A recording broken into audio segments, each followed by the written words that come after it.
Yo, we need to make a unemployed pride flag. Like, that's like the only pride flag that I would wave around and seriously embrace it. It's the only part of my identity that I really feel connected to anymore. Massive day for the unemployed, ladies and gentlemen. Today we're talking about Dean Withers, the TikTok goofball, who has somehow amassed a pretty large following after his debut on Jubilee, as it was something like Charlie Kirk debates 100 liberals or something like that. One man versus 100 gorillas. I don't even know which one we're on at this point, okay? It's someone versus someone. It's PvP, and Dean Withers, ever since his debut, has been blowing up on TikTok, debating random callers, and he debated my friend and lost pretty bad. And I mean, listen, I've seen clips of this guy where, you know, apparently he's got like this anxiety pen, and he gets mad when you call it a vape, even though I don't know what else it could be. Like, isn't that like what people colloquially call a vape? It's for my anxiety.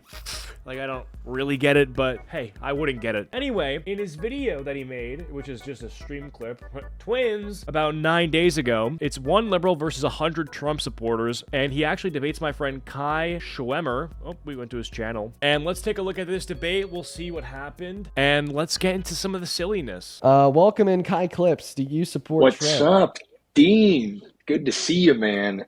I don't know if any of your viewers are going to remember me. Way back in my day, before you were on TikTok, there was a thing called the Republican Hype House. You ever hear of that? Is he balding? Why is his hair so thin, bro? Isn't he like 19 years old? Brother, how are you going to be on finasteride at 19? Losing hair over these TikTok debates? I have not heard of the Republican Hype House.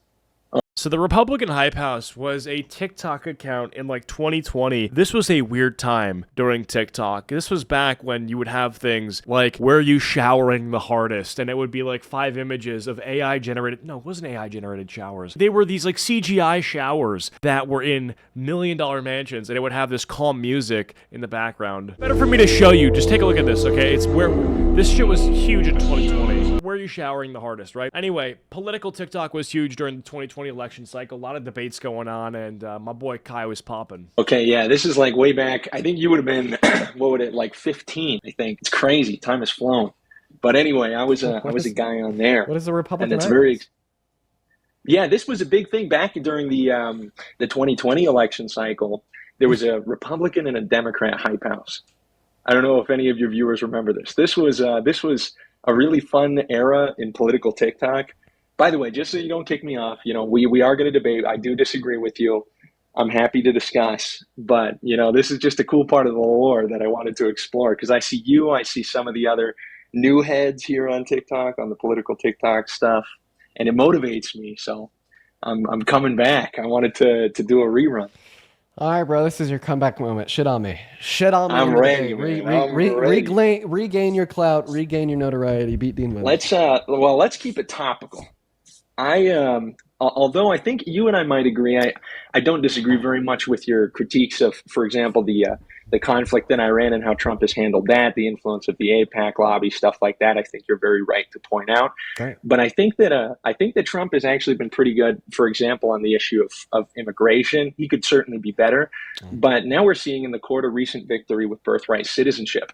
So I wanted to... So birthright citizenship, I'll explain what I think it is, and then explain, based on what I think it is, how I feel about it. So I actually do not know technically what it is, but if I'm just basing it off of what it sounds like, I'm pretty sure, this is my guess, that it's basically because you are born in the US that you are given citizenship. Like, if you're born here as a baby, you can't get deported. And I think that it's not the best thing. Like, I think that just because you're born in the US, like, let's just say, hypothetically, 2 illegal immigrant parents, you know, that's sort of a problem, because let's say that you are a citizen and then your parents aren't, and then your parents get deported. Well, they're gonna take you with them, and it's like, well, then what's the point of you even having the citizenship to begin with? I don't know. Frankly, I don't think that me talking about something that I don't know is the best, but it doesn't seem like, if that's what it is, it's a great thing. Like, I don't understand that. I also just think in general, it's one of those like weird exceptions that overall seem to give incentives to bad behavior, because if you're gonna say that there's this thing called birthright citizenship, that because you were born here, you're a citizen, and I think that is specifically, like, obviously I was born in the US, so I'm a citizen, right? But I think if you are to make it so that people who don't have SSNs and who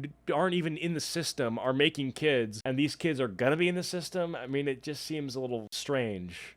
I don't know, and it seems like you're kind of incentivizing spawn camping. Like, debate you on that. I think that Trump is good for his repealing of birthright citizenship, or his attempt to through an executive order. What did SCOTUS rule? Well, the SCOTUS actually ruled something that wasn't, a total upholding of his original executive order. Rather that, these smaller courts couldn't just do this injuncture where all of a sudden they could rule for the entire country, that it couldn't go into effect. So admittedly, SCOTUS didn't actually, uphold his executive order. Right. But the point is, they just said that federal court's going to issue nationwide injunctions.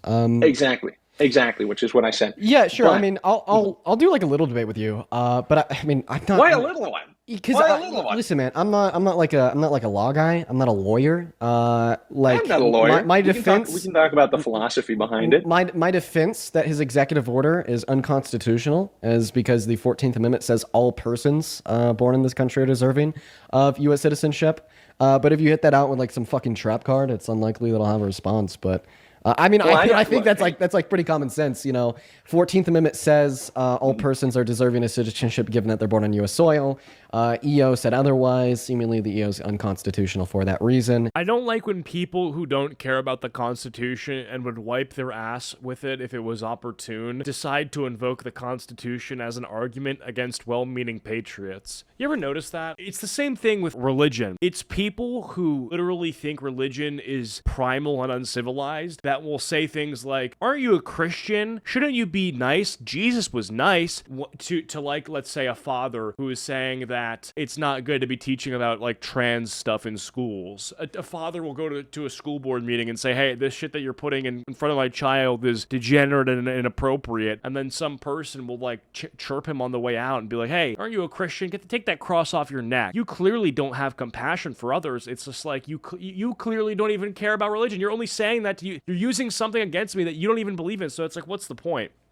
I think it's ridiculous, but it's also in the context of the Constitution. It's oftentimes people who do not care at all about the Constitution and honestly think it's, again, something that's like racist and outdated that want to use it to argue things against people who care about it. So it's not like they don't actually care about it, so why are you arguing it? It's crazy to me. I don't know if he cares about it personally, but a lot of people in his kin definitely don't. And I mean, that's why federal courts across the country have agreed, and that's why the Supreme Court didn't rule that it was constitutional.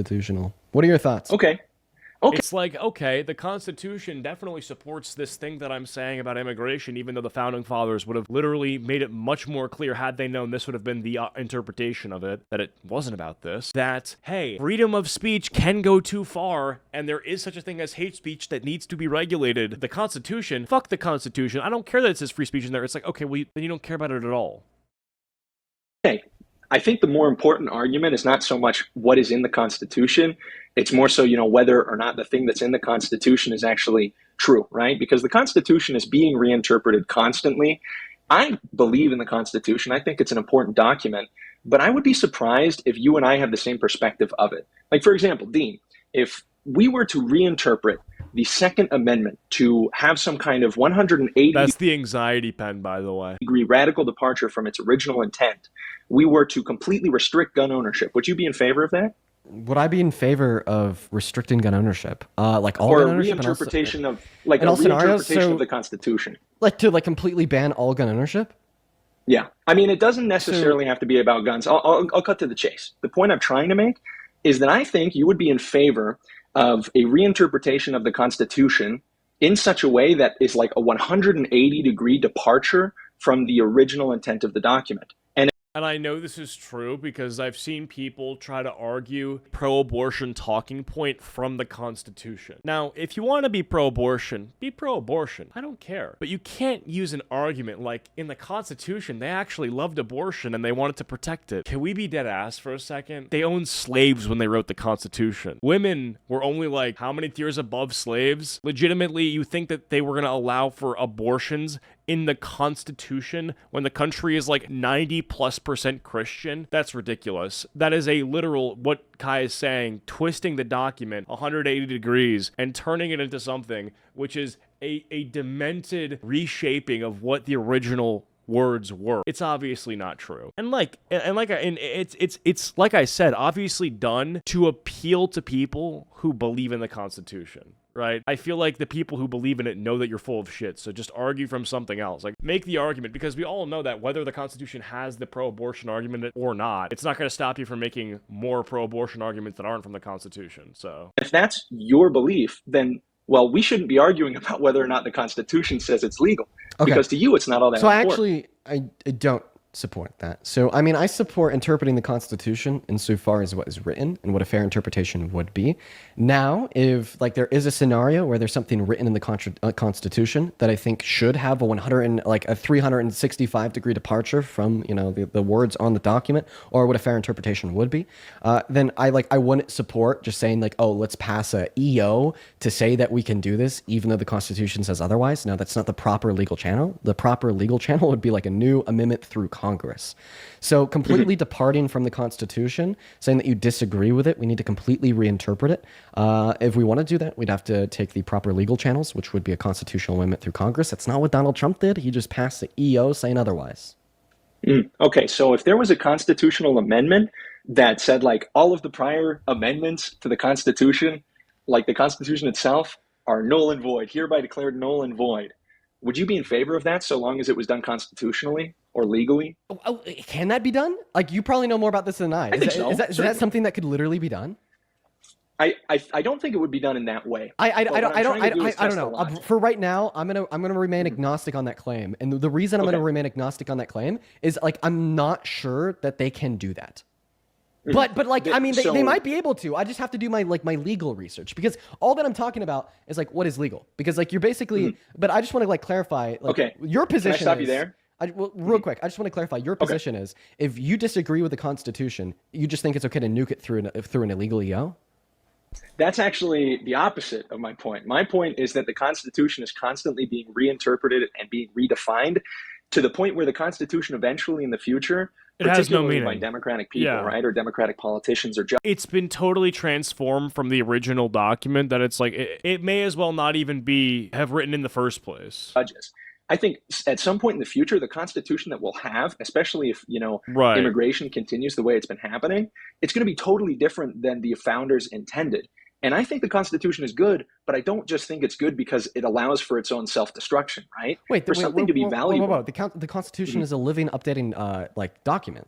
I mean, I hear this argument a lot. Like, we need to do what the founders intended. Well, the founders intended for us to be able to have the legal ability to amend the Constitution and a living, breathing Supreme Court, and which is always true. But what they didn't intend for is for someone to read the Constitution and discern that the value with the First Amendment being pretty clearly delineated is that, hey, well, in the future, we can just get rid of it. That's cool. Hey, yeah, us deciding to make an entire list of amendments that we think would be good for making a working country, that's cool, but we could also just get rid of all of it. We give you the freedom to change it over time, and by that, we also seriously mean just erase all of it. Like, no, obviously not. That's a very bad argument. Like, whenever someone says that the Constitution was meant to be updated and modernized, I feel like it's often said to justify completely reshaping to an almost irrecognizable way a lot of what was written, which is just like not a slight tweak. It's not putting sprinkles on a cupcake. It's taking the cupcake and then turning it into like chicken nugget. It doesn't quite work like that. That holds the ability to give their interpretation of what they see from the Constitution. But I don't want to get like too far off base here, because remember, originally we're talking about Donald Trump's ban on birthright citizenship. True. Do you think that Donald Trump's EO there is legal? Yeah, I think so. Okay, so then when the 14th Amendment says all persons born in this country have a right to citizenship, it didn't actually mean all persons born in this country have birthright citizenship? There's a part you're leaving out. What's the part I'm leaving out? And subject to the jurisdiction thereof. And that is the place where all of this constitutional debate is going to be occurring, because it's a super unspecific phrase, but it's one that's been elaborated and reinterpreted over time. For example, Native Americans who were born in the United States were not automatically U.S. citizens because they were not sufficiently deemed to be subject to the jurisdiction of the United States. They had their own tribal laws. They were basically, governing themselves. That's and so they were not automatically from... That's actually very interesting, because they're basically basically saying that there are certain circumstances where they're not subject to the American jurisdiction. And I guess like in that example or in that world, then people that were born from illegal immigrants are not. How that actually works with that phraseology, I'm not sure, but it's definitely an interesting thought exercise. The inception of this amendment made American citizens. Oh, so you're right, but the debate that you're pointing out was like, I don't know, what was this? Like the 18th century, when we didn't have like clear congressional legislation that considered No, this was well into the 19th century. This was the 19th century when we didn't have like clear congressional legislation defining like the jurisdiction of Native American tribes as having sovereignty while still existing in America. So like the debate that you're pointing out is just merely trying to determine if the land that they were born on is jurisdiction of the federal government, correct? No. It speaks to a larger argument, which is whether or not these people truly find themselves, to be Americans, whether they consider themselves as such. My idea is that to be a citizen, so subject to the jurisdiction of, you have to. What do you mean? Okay, if somebody goes to a country and like disassociates with the government or lives in a community with its own laws, with its own language, separate from the rest of the country, do you think that person is equally citizen of the rest of the nation as anybody else?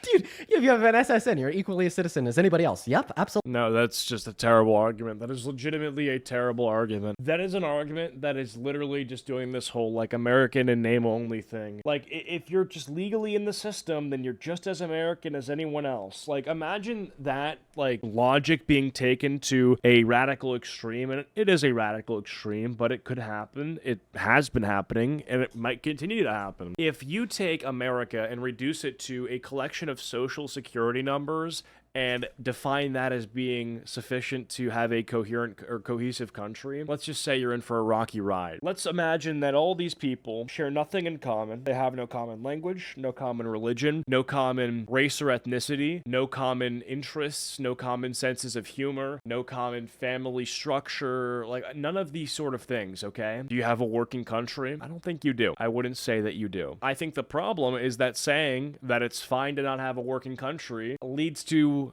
let's say, mass destruction of the human race overall, because we made civilization in a way that works and it's kind of not going so well and we're not on a good path, but we have time to correct course. And I think this sort of thinking is just anti-correcting course, which I don't like. Absolutely. What? So here's a question. What then separates an American like you or I from any other person in the entire world?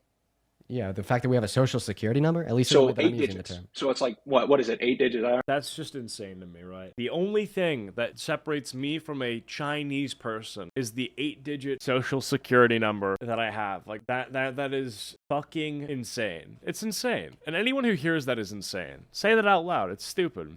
I don't even know. I have to think about the 9 digits. Yeah, like legally speaking, that is like using using the legal, like, hey, I don't think that American is going to be a univocal term. I think that we could use the term in different senses depending on the context. Well, yes, but when you say American, that has a certain connotation, and also legally, it's not just the SSN. That's not true. The conversation, but obviously the conversation that we're having is going to be a legal conversation about if Donald Trump's EO is constitutional or unconstitutional. In a legal sense, absolutely. Like what defines an American is going to be possessing an SSN, an 8-digit number. Absolutely.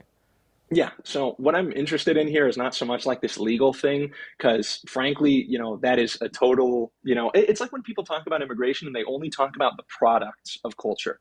When I thought the debate that we were having was about the legality of Trump's EO. Well, hold on. What I'm trying to point out is that this is kind of like this very reductionist way of looking at the argument. I'm not interested in this idea of like, and frankly, I would say if your idea, and you could disagree, I'm going to give you space here to like redefine being an American as something else. Give me an argument or give me a definition of what an American is that's a little bit deeper, that maybe speaks to something more philosophical or cultural than a social security number. Because you and I don't disagree. Somebody who has a social security number is an American citizen legally, obviously. But I think there's something deeper, because if it's only a social security number that makes somebody an American, every single person in the world is like 9 digits away from being an American citizen. And I don't think everybody in the world is an undocumented American. Okay. So, I mean, I'm not really too sure on what you want to debate, because you originally told what does it mean to be an American? If you allow me to finish. I'm not sure on what you want to debate, because you originally told me that you want to debate the legality of Donald Trump's executive order as it relates to banning birthright citizenship. It is. No, I didn't. What did you come up here to debate? Hold on. I came up to debate whether or not repealing birthright citizenship is good. We could disagree about the legality of it, but I could still think it's good. I'm here to talk to you about the actual moral claims, about the worth of the argument. Okay, There's plenty of things that are illegal. Do I like pull up the timestamp on my YouTube live stream and run it back? Sure. And, like you said that you think that it was legal?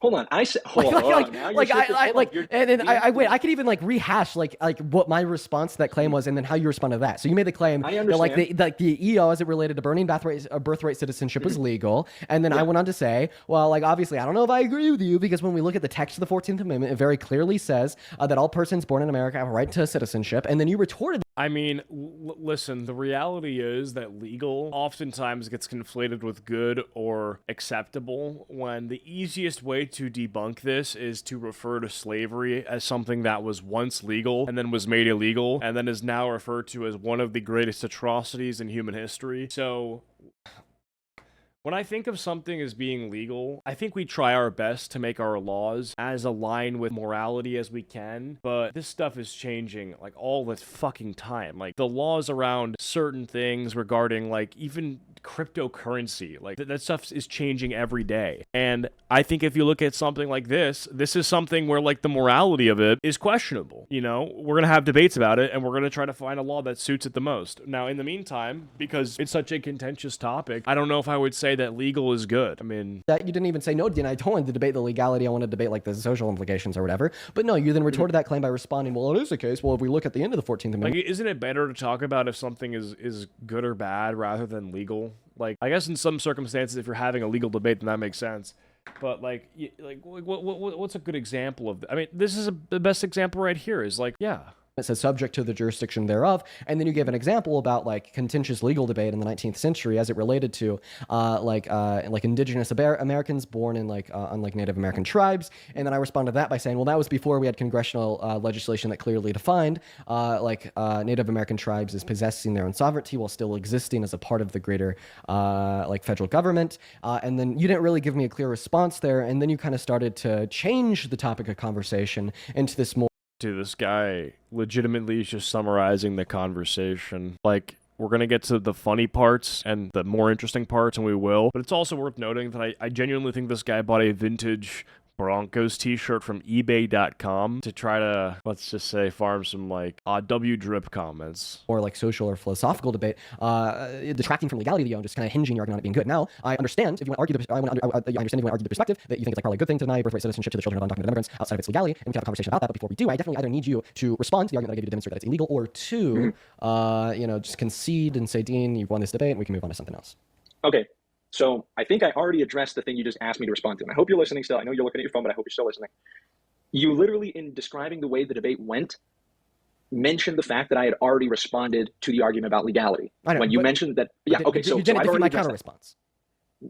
We did. That was the point. I said subject to the jurisdiction thereof. Subject to the jurisdiction thereof is going to be the thing I know, but then your explanation of why that's going to like equally dispute the point was because of like some examples that related to Native Americans, and then I retorted that by simply just pointing out it was before congressional legislation that clearly defined Native American tribes as existing as a part of the federal government of the United States of America, and it like obviously is the case that the children of undocumented immigrants born in this country are very like clearly defined as being born on the sovereign jurisdiction of the federal government. So that argument wouldn't hold water. Now everybody in the chat is saying that the fifth post on your page is racist. Let's go and listen to it together.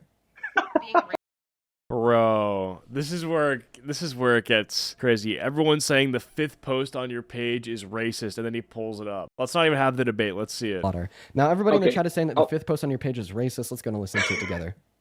Being racist. Oh yeah, it's literally a video of you saying that you're racist. Why? That's not the case. That video is so funny, dude. You can admit that's funny. Look, I thought your crash out about He's the literally anxiety test, which was He's smirking. Obviously a bit. I don't think that was real. Dude, this is just a video of you saying that you're racist. That's brother. Oh man, this guy with the fucking like. You're racist, bro? It literally, I can already tell what the video is. It's a fucking joke. Red flag for a guy. He's racist. Like, okay. That is such a reductionist way of looking at the funniness of that video. What are you like going to watch Tim Dillon? You're going to watch like any person, Andrew Schultz, you're like going to watch a stand-up comedy and say, That was really racist. I'm not going to laugh at any of it. It is literally a 3-second clip of you like metaphorically pushing the button to say that you're racist, and then the caption is says joke. I be like Buzz. Yeah. I really do think that the only people that are going to laugh watching declaration? that are going to be like 12-year-olds that watch Andrew Tate. Like, come on. Well, I mean, let's like be 3 real. million people who like the video disagree with you. Well, I mean, dude, but probably anyway, 3 million 12-year-olds that watch Andrew Tate. let's go. No, but anyway, we'll get back to the debate. So what I'm trying to point out, Dude, what fuck is, dude? I'm sorry, I'm just still like caught up on that. Like that's insane. I'm racist. So he's literally trying to get away from the fact that, hey, we want to have a debate here. And he's just focusing on this joke that Kai made on a TikTok page, which is the most harmless, like easy to understand, obvious joke that can be explained to literally anyone. And he's acting like deeply offended by it. It's actually crazy to me. It's like, let me pretend that I'm racist because it's funny, but I'm not racist. So I caught you off guard. Racist. 500,000 likes. What are we doing? I mean, that was a hilarious video. If you can watch that video and you're going to take it entirely serious, like it's a declaration of personal racism, I mean, go ahead, pal, but you're in the same league with the people who think that your crash out over your anxiety pen was serious. I mean, you're doing the same thing that you're making fun of them for doing. So you're saying that like it's am I right or am I right? It's synonymous for you to say that like I'm just like taking that video seriously as individuals taking like a video seriously of like me crashing out over the anxiety pens, and the anxiety pen actually exists. So there's two possible responses here. Right, one might say that we have like reason to take it seriously based upon that you're just trying to argue that we should like violate the Constitution to ban citizenship for the children of undocumented immigrants. So because he is against that particular thing, a obvious joke TikTok made for likes can be interpreted as a reality because he is racist based on what you're saying. Oh boy. How do I explain this to you? You realize undocumented immigrants don't all come in one race. So what race is he being racist to, if not the one that you're imagining? Which makes you the real racist. I mean, I don't want to do the whole Democrats are the real racist thing. That shit's stupid. It doesn't get us anywhere, okay? No one is like, oh, he's actually, it's like, who cares? The reality is the joke's funny. If you don't like it, you're fucking gay. If you do like it, cool. If you think that it's a racist declaration, you're retarded, and you're probably both if you don't like it. And if you're this guy, then you're both. And then on another hand, even if it is the case that it's not serious, and that it is just like a quote-unquote joke, well, I don't really quote-unquote joke. think it's too funny of a joke. And even if you didn't make that video to make a very standard and serious declaration of racism, it's incredibly weird. It's incredibly weird. I mean, I thought it was pretty funny, but we can agree to disagree. The same way that people in the courts, okay, wait. wait. I want you to educate me. I'm trying to get to the debate. Explain to me why it's. He literally is having a fucking side debate inside a debate about a joke. Can you explain why this is funny? Dude, this guy legitimately is the most tight, like, oh my, like, what's the word here? Oh, fuck. Uptight, like, fun sponge, zero sense of humor. I'm telling on you to the teacher, tattletale, slave to the system, HR department, like. It's funny. Okay. Here it is. There's a timing. I mean, it's not going to be funny now that I have to explain it to you, but I'll do it. I'll do it for you, Dean. There's a comedic timing in the way the buzz works. There is a subversion of expectations. The girl and the guy are involved in this dating Jubilee video, I think, and they have to hit a red buzzer when somebody says, something that the person finds as like a red flag or unattractive. And so the question the narrator asks them, or this like invisible voice, they say, "What's a red flag?" And the girl goes, "Being racist." Now the clip is like 5 minutes long, and it's funny because he actually does end up pressing the red button on her. It's just not timed the way that I timed it. But then right as she says, "Being racist," I jump in and I go, because it's funny, because it's a subversion. Dude, like he's sitting there all fucking grumpy like a white savior because he can't actually laugh at the joke because his audience would eat him alive. And we know that they would eat him alive is because they're the ones who brought him this clip to begin with. So these pathetic fucking dork units decided to find his fifth reel, laugh at it in secret, then feel bad about laughing at it. So they had to bring it to him so that they could guilt him into talking about it because he's supposed to be an ally. It is literally so sad. It is so bottom of the barrel. He's such an uptight, you can't laugh at that, cancel culture whipped pussy hoe. And it's sad. version of your expectation. It goes from this one video of this girl saying like, yeah, being racist is like bad, to me being like, oh, it's actually hilarious because that is regressive and it's totally against, you know, comedic norms, and, you know, it's a little bit edgy. I mean, it sounds really cringe saying all that, but then it's even funnier because of the comedic timing of the second buzz. What if because she it's said? another What if subversion she of said? expectation. What if she said like a red flag was being like a child rapist, and then it cuts to your video going, and then you That'd be funny too. hit the buzz. That would be hilarious, dude. That would be so funny. It's like, and you would have. fuck it, dude. Okay. And he kicks him from the live. So he gives him a hypothetical and replaces racism with child rape.